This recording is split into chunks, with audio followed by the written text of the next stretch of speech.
Hoy quiero hablar acerca de una escritura un poco polémica del Libro de Mormón, y surge más que nada en el debate acerca de la gracia y las obras. Se encuentra en 2 Nefi 25:23. Dice lo siguiente: porque trabajamos diligentemente para escribir, para persuadir a nuestros hijos y también a nuestros hermanos a creer en Cristo y ser reconciliados con Dios, porque sabemos que es por la gracia que somos salvos después de hacer cuanto podamos. Muchas personas interpretan este versículo de las Escrituras como si solamente la gracia salvadora de Cristo viniera después de hacer nuestras propias obras, que tenemos que hacer todo cuanto podamos para salvarnos nosotros mismos y después recién Cristo va a intervenir. ¿Cuáles son las cosas más importantes para entrar al cielo entonces? ¿Nuestras obras? ¿La gracia de Cristo? Es por la gracia que somos salvos después de hacer cuanto podamos. Pero ¿realmente eso es lo que quiere decir este versículo? ¿Y en verdad eso es lo que piensan los santos de los últimos días? Bueno, hablemos al respecto.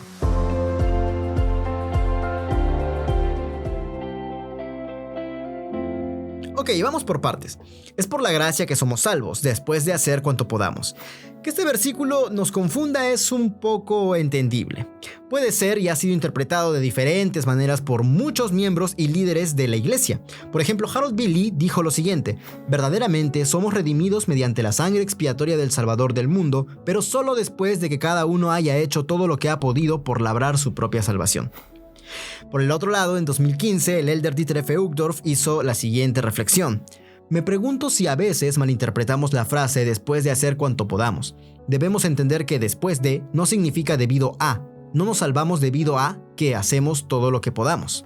¿Acaso alguno de nosotros ha hecho todo lo que puede? ¿Espera Dios que hayamos hecho todo el esfuerzo posible antes de intervenir en nuestra vida por su gracia salvadora? Pero si después, en este caso, significa ¿por qué?, entonces, ¿qué significa? Es por la gracia que somos salvos después de hacer cuanto podamos. No es lo mismo a ¿por qué?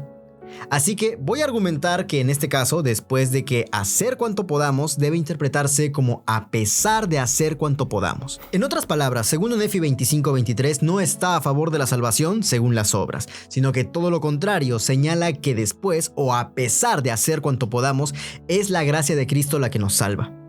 Algunas personas pueden escuchar esto y pensar que soy un tonto y que en este contexto después de no quiere decir a pesar de. Pero bueno, existe una gran variedad de diccionarios que indican lo contrario.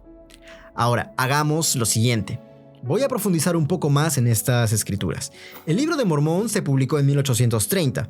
Ya sea que creas en el Libro de Mormón, si fue revelado por Dios o no, esto se escribió en un texto inglés de la época, en 1830, y al igual que cualquier otra obra literaria, su traducción está sujeta al contexto de esa época. Entonces, la verdadera pregunta es esta: si alguien de esa época tomara el Libro de Mormón y leyera 2 Nefi 25:23, ¿cómo interpretaría esa frase de después de hacer cuanto podamos? Tal vez en ese contexto se habría interpretado esa frase según cómo lo utilizaron las personas y los escritores de esa misma época.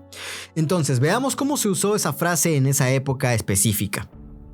Aquí hay un texto de 1838. Dice lo siguiente: Cristo solo es digno de recibir el honor y la gloria. Mi salvación fue comprada por su sangre preciosa.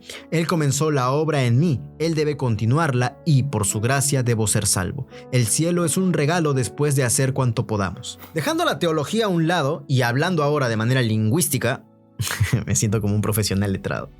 Ok, en esta cita, si el cielo solo es un regalo, después de hacer cuanto nosotros podamos, entonces no es realmente gratis.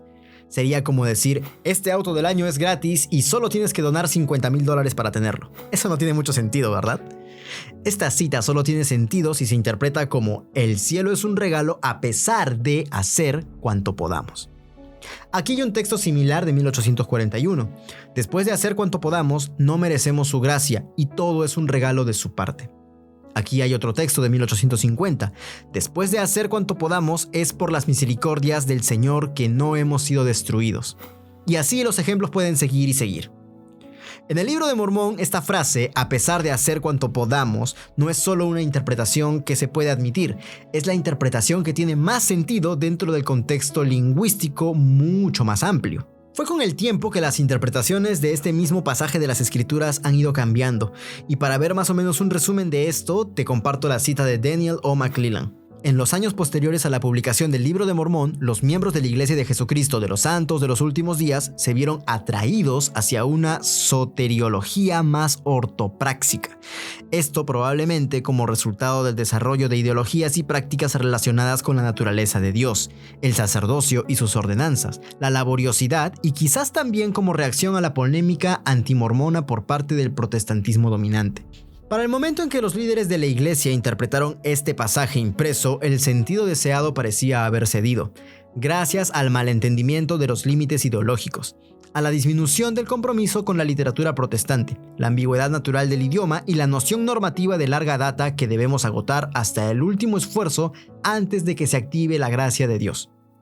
Esta lectura se convirtió en un rasgo de identidad firmemente arraigado por las generaciones de lectores del Libro de Mormón, pero se espera que se retire pronto. Pero al igual que el autor de este artículo que acabamos de citar, no pude encontrar un solo ejemplo de finales del siglo XVIII o principios del siglo XIX en el que esta misma fraseología no pareciera significar o tener que significar a pesar de hacer cuanto podamos. También tiene mayor sentido teológico, si quieres ponerlo así, dentro del contexto del Libro de Mormón. Por ejemplo, veamos en 2 Nefi 25:23 otra vez, porque nosotros trabajamos diligentemente para escribir a fin de persuadir a nuestros hijos, así como a nuestros hermanos, a creer en Cristo y a reconciliarse con Dios, pues sabemos que es por la gracia por la que nos salvamos, después de hacer cuanto podamos. Luego veamos en 2 Nefi 25:20, no hay otro nombre dado debajo del cielo, sino el de este Jesucristo, de quien habló, mediante el cual el hombre puede ser salvo. O por ejemplo en Mosía 3:17, y además te digo que no se dará otro nombre, ni otra senda, ni medio por el cual la salvación llegue a los hijos de los hombres, sino en el nombre de Cristo, el Señor Omnipotente. También tenemos a Elamán 14:13, y si creéis en su nombre, os arrepentiréis de todos vuestros pecados para que de ese modo logréis una remisión de ellos por medio de los méritos de él. Una vez más, los ejemplos siguen y siguen y siguen. El punto es que versículos como estos deberían decirnos cómo debemos interpretar en realidad 2 Nefi 25:23. Pero si todavía quieren argumentar de que los santos de los últimos días creen que se salvan solo por sus obras, pueden seguir haciéndolo. Podemos hablar de manera mucho más amplia sobre el papel de las obras, las ordenanzas del templo, la necesidad de guardar los mandamientos de Dios, etcétera, etcétera. Pero debo admitir que si desean promover esta idea que se basa en 2 Nefi 25:23, simplemente no va a funcionar, porque una interpretación basada en obras no encaja para nada con lo que enseña el Libro de Mormón. Simplemente los primeros lectores no habrían interpretado el texto de esa manera en 1830. Espero haberte ayudado a poder comprender un poco más acerca de esta polémica sobre la gracia y las obras en el Libro de Mormón. Si tienes alguna pregunta, por favor, déjalo en los comentarios y no olvides seguirnos en todas nuestras redes sociales como másfe.org. Nos vemos en un próximo episodio de Fe y Creencias. ¡Hasta luego!